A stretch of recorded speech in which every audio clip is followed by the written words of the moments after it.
حسن بصری رحمتullah علیہ کوٹھے پہ بیٹھا ہوا قرآن مجید کی تلاوت کر رہا ہے، جہنم کے عذاب کی آیت آ گئی۔ خواجہ حسن بصری اتنا رویا پتنالے میں سے آنسوؤں کا پانی نیچے ٹپکنے لگا۔ ایک آدمی جو پرنالے کے نیچے سے گزرا، اس کی پگڑی پہ چند ٹکڑے، چند قطرے ٹپکے۔ اس نے کہا کون ہے؟ شرم نہیں آتی؟ میری پگڑی خراب کر دی، پلیت پانی نل پتنالے میں سے پھینکا، میرے کپڑے خراب کر دیے۔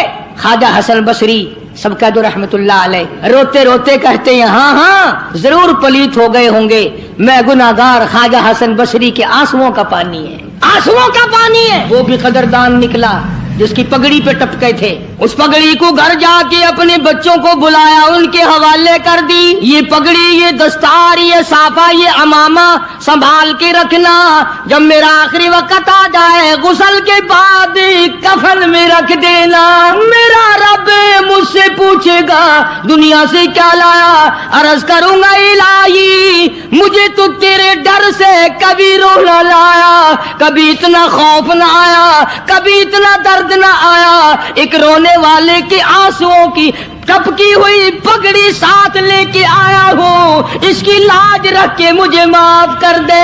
یقین والوں کی بات ہے جس کا یقین جم جائے۔ آج ہمارا قرآن پہ یقین نہیں، مصطفیٰ کریم صلی اللہ علیہ وسلم کے فرمان پہ یقین نہیں، حدیث پاک پہ یقین نہیں، پھر ہم کامیابی دنیا اور آخرت میں کیسے حاصل کر سکتے ہیں؟ فضیل بن عیاض رحمہ اللہ اپنے زمانے کے بہت بڑے بزرگ ولی کے کامل گزرے ہیں، سارا زمانہ جانتا ہے۔ فضیل بن عیاض مشہور محدث، مشہور اللہ والا، مشہور بزرگ ہے، اور حالت یہ اپنے زمانے کا سب سے بڑا ڈاکو، ولی تو بعد میں بنا نا، 99 آدمی ٹولی میں اور 100 آپ، 99 غلام تھے نیچے کے تھے، یہ سردار تھا۔ اللہ کی دین بھی دیکھو اور یہ خدا پر یقین کا انجام بھی دیکھو۔ اب ڈاکوؤں کا، بدماشوں کا اور کام کیا ہوتا ہے؟ انہوں نے کسی کی خوبصورت لڑکی تھی، اس کو پیغام دیا کہ ہم آج رات کو اٹھائیں گے، تیری لڑکی کو اٹھا کے لے جائیں گے آج۔ چنانچہ اس نے کیا انتظام کرنا تھا، کوئی غریب آدمی تھا جس کی وہ بچی تھی، اس نے اوپر کے چبارے میں بچی کو بٹھا دیا اور بیٹی سے کہا بیٹی میں نے یہ سنا ہے کہ قرآن قبر میں کام آئے گا، حشر میں کام آئے گا، تو قرآن ہی آج رات پڑھتی رہو، میں چاہتا ہوں دنیا ہی میں تیرے قرآن کام آ جائے، دنیا ہی میں قرآن تیرے کام آ جائے۔ بچی نے بیٹھ کے ساری رات قرآن پڑھا۔ فضیل بن عیاض جو ڈاکوؤں کا سردار تھا، کوئی کوٹھے کے نیچے تھے، کوئی اوپر تھے، کوئی دائیں تھے، کوئی بائیں تھے، جب اس لڑکی کو اٹھانے کے لیے چوبارے میں بڑا ڈاکو داخل ہوا، اندر سے آواز آتی ہے الم یعنی للذین آمنوا ان تخشع قلوبهم لذکر اللہ، الم یعنی للذین آمنوا ان تخشع قلوبهم لذکر اللہ وما نزل من الحق۔ ترجمہ یہ ہے او اللہ کی ذات پر یقین رکھنے والے، او رات کے اندھیرے میں چلنے والے، تو خدا کے قہر سے کب ڈرے گا؟ کب مالک کے کائنات کے عذاب سے تیرے دل میں خوف آئے گا؟ اب بھی خوف کھا جا، میرے ذکر سے ڈر جا، میرے نام سے ڈر جا، میرے غضب سے ڈر جا، میرے قہر سے ڈر جا، میں تجھے معاف کر دوں گا۔ کوئی تقریر نہیں، کوئی واعظ نہیں، کوئی نصیحت نہیں، کوئی کس تبلیغ کا پروگرام نہیں۔ بچی نے قرآن کی آیت کو 2-3 مرتبہ دوہرا کے پڑھا۔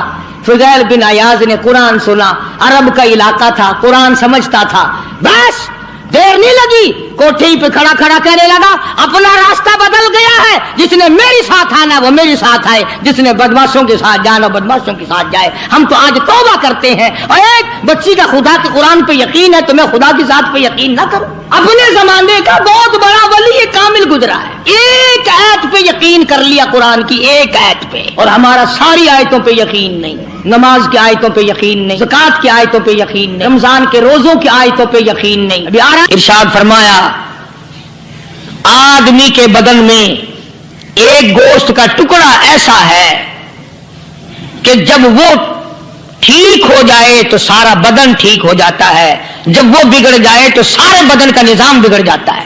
الا وہی القلب، سرکار مدینہ صلی اللہ علیہ وسلم نے فرمایا وہ دل ہے۔ دل آدمی کا سنور جائے تو سارا کچھ سنور گیا، دل بگڑ گیا تو سب کچھ بگڑ گیا۔